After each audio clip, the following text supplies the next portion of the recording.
a single one. What matters is who you are and how you be in the world. And today they laid to rest the Reverend Jesse Jackson. And the Reverend Jackson had an expression that I'm sure everybody in this room knows. I am somebody. How many of y'all are somebody? If you are somebody, stand up and say it with me. I am somebody. I am somebody. All right, thank you. Now the question I put to you is, really? Do you believe that?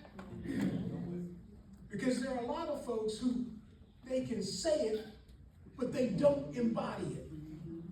If you are somebody, you are somebody, you know you are somebody, and you walk in the world as if you are somebody. Now, how many of y'all have heard people say, oh, I ain't nobody? You might have even said it yourself, oh, I ain't nobody. That's how we reduce the influence we have as individuals to nothingness. And if we do that, how can we expect young people to show that they are somebody? All right. If you can't do it, they're not going to believe it. And I deal with that almost every day as a public defender when I defend people. Many of my clients are undereducated. Many of them have never had the appreciation and love that they need in a household.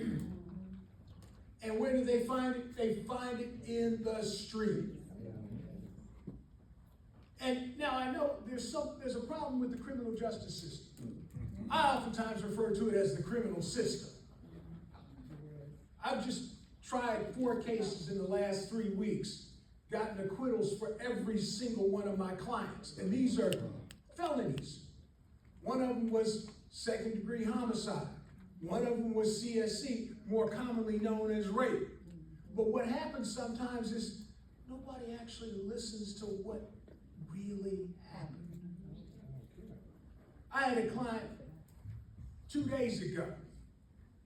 The jury came back in an hour and a half, acquitted on 3 counts of criminal sexual conduct in the 3rd and 4th degree. Why did they do that? Because they understood that there was a lie that was being perpetuated by the prosecutor. And they needed somebody like me to stand up for this man, and I have never seen anything like it.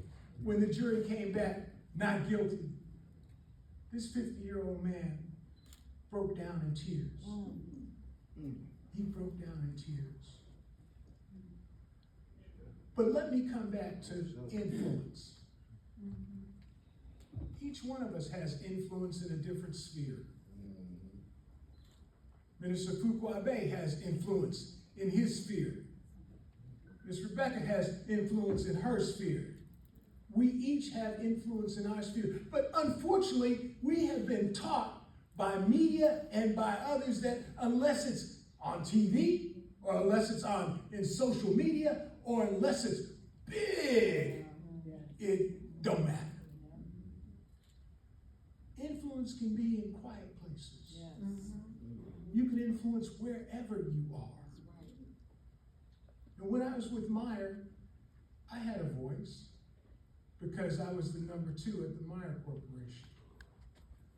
When one of the young officers who handled markets for Meyer was talking about how well we were doing in the Detroit market, I said, hold up. We don't have any stores in Detroit. How are you going to talk about the Detroit market? And what I really wanted to say to him was, keep Detroit out your mouth, but I had to code switch.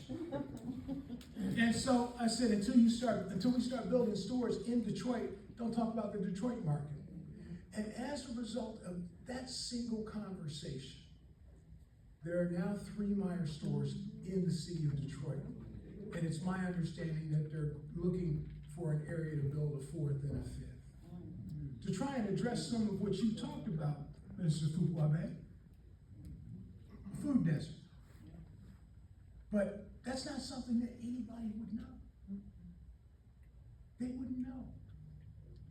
How many of you have ever driven on the Davidson Freeway? Everybody.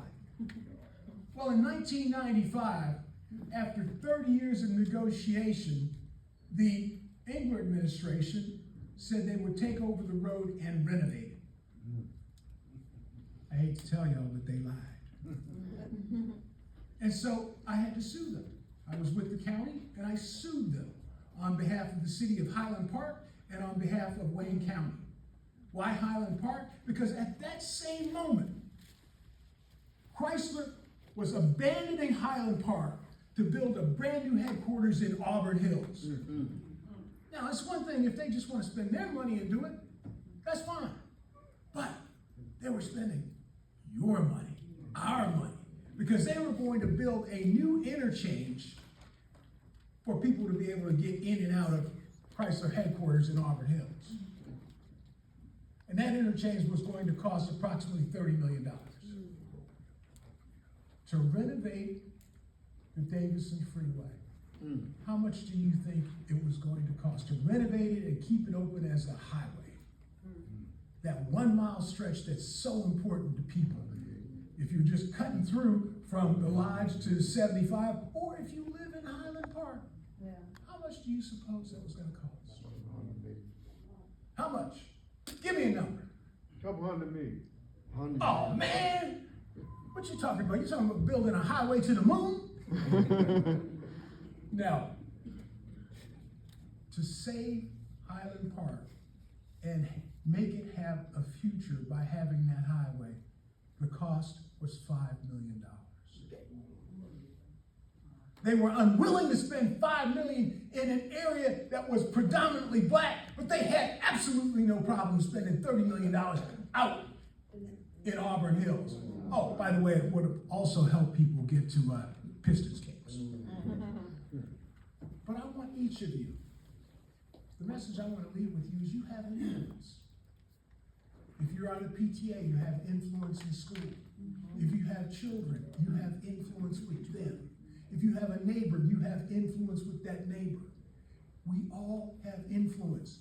Don't sacrifice it to, well, I ain't nobody. Because if you weren't anybody, God wouldn't have made you. Because we wouldn't have needed you.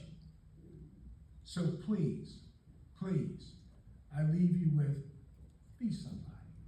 Because you are.